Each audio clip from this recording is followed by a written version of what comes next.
सुप्रभात छात्रों, हम आपका भारतीय शिक्षा सेवा सदन में स्वागत करते हैं। छात्रों, कैसे हैं आप लोग?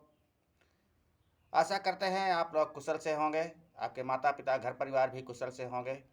छात्रों, आज हम कक्षा 11 की हिंदी भाग के काव्य खंड के सूरदास नामक पद का अध्ययन करेंगे।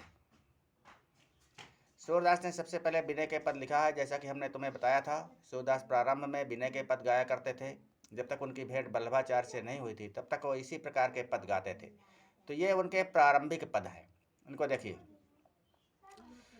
अब कै राख लेहु भगवान, हाँ अनाथ बैठ्यो द्रुम डरिया पारधि साधे बान।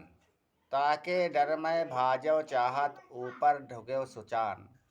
दुहो भांति दुख भयो आन यह कौन उबारे प्राण। सुमिरत ही यही डस्यो पारधि कर छूट्यो संधान। सूरदास सर लगयो सचा नहीं, जय जय कृपा निधान। सूरदास जी ईश्वर की प्रार्थना करते हुए कहते हैं कि हे प्रभु, हे ईश्वर, आप अब की बार मेरी रक्षा कर दीजिए।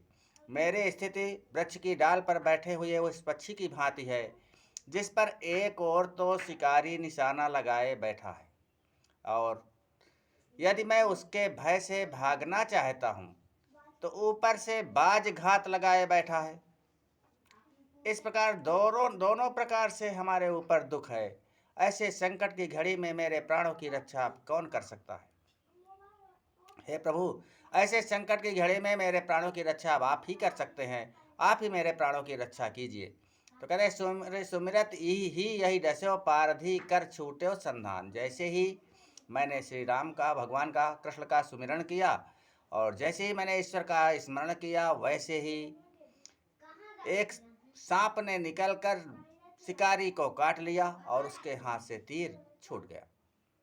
सूरदास सर लगे सचा नहीं, जय जय कृपा निधान। हे प्रभु, और वो बाण छूट करके जाके बाज को लग गया। हे कृपा निधान, आपकी जय हो, आपकी जय हो, मेरे प्राणों की रक्षा हो गई। सूरदास जी कहते हैं कि हे प्रभु, आपका नाम स्मरण करते ही मेरे प्राणों की रक्षा हो गई। आपकी जय हो, आपकी जय हो। छात्रों, ये विनय के पद हैं। इसमें सूरदास ने ईश्वर से प्रार्थना किया है अपनी मुक्ति के लिए, अपने प्राणों की रक्षा के लिए।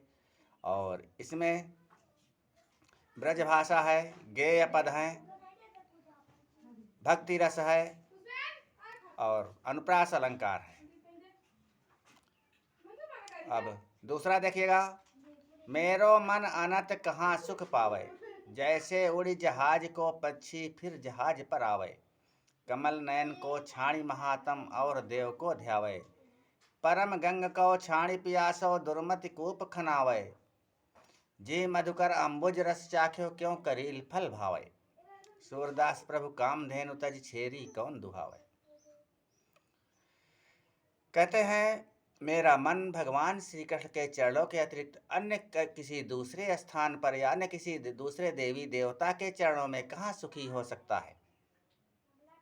उसी प्रकार मेरा मन अन्य दूसरे देवी देवता के चरणों में सुखी नहीं हो सकता। जिस प्रकार जहाज का पक्षी यदि जहाज को छोड़कर उड़ जाता है तो दूर दूर तक उड़ता चला जाता है, उसे कोई शरण नहीं मिलती, अंत में उसे उसी जहाज पर लौटकर फिर आना पड़ता है। तो कहते हैं परम गंग को छाणी पियासो दुर्मति कूप खनावे। कमल नयन को छाणी महात्म और देव को ध्यवे। कमल के समान नेत्र वाले भगवान श्री कृष्ण के महात्म्य को छोड़कर अन्य दूसरे देवी देवता का ध्यान कौन करे। उसी प्रकार जिस प्रकार परम गंग को छाणी पियासो दुर्मति कूप खनावे, जिस प्रकार जिसके पास में परम पावनी गंगा बह रही हो, प्यास बुझाने के लिए कुआं खोदने का प्रयास कोई दुर्बुद्धि ही करेगा। जी मधुकर अम्बुज रस चाख्यो क्यों करील फल भावे। जिस भंवरे ने कमल का रस पान किया हो, भला उसे करील के फल का स्वाद कहीं अच्छा लगेगा।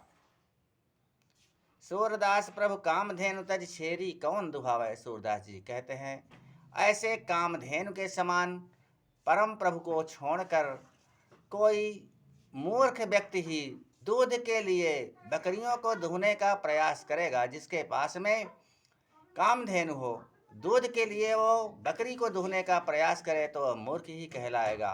इसी प्रकार जिसकी निष्ठा आप में होगी उसे किसी दूसरे देवी देवताओं के चरण में जो है शांति नहीं मिलेगी, सुख नहीं मिलेगा। छात्रों, ये भी भक्ति रस का पद है। इसमें भी रूपक अलंकार की अनुपम छटा विद्यमान है।